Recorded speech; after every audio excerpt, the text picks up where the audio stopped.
Download করুন Kolkata FF24 অ্যাপ্লিকেশনটিকে। মনে রাখবেন এই অ্যাপ্লিকেশনে আপনি কলকাতা ফটাফট গেম প্লে করলে সিঙ্গেলে 10 টাকায় 96 টাকা পেয়ে যাবেন এবং পাত্তিতে আপনি 10 টাকায় 1300 টাকা পেয়ে যাবেন এবং আপনি জুড়িতে 10 টাকায় 900 টাকা পেয়ে যাবেন। এই অ্যাপ্লিকেশনে আপনি ফার্স্ট উইথড্র করতে পারবেন। অ্যাপ্লিকেশনটিকে ডাউনলোড করার জন্য এই ভিডিওর ডেসক্রিপশন বক্সে লিঙ্ক থাকবে, অথচ আপনি গুগলে গিয়ে সার্চ করতে পারেন কলকাতা FF24.com।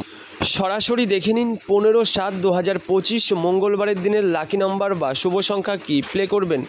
1 থেকে 4 বাজি অবধি রোলিং করবেন। নাম্বার 1, নাম্বার 2, নাম্বার 3, নাম্বার 8 এই 4টি সংখ্যা নিয়ে 1 থেকে 4 বাজি অবধি রোলিং করবেন মঙ্গলবারের দিনে। যে সমস্ত বন্ধুরা আমাদের চ্যানেলটিকে এখনও পর্যন্ত সাবস্ক্রাইব করেননি তারা অবশ্যই চ্যানেলটিকে সাবস্ক্রাইব করবেন। 1 থেকে 6 বাজি অবধি প্লে করবেন। Number 3, number 4, number 5। আমাদের দেওয়া ভিডিও ভালো লাগলে অবশ্যই লাইক করবেন। 1 থেকে 8 বাজি অবধি প্লে করবেন। Number 1, number 6। সবাইকে অসংখ্য ধন্যবাদ।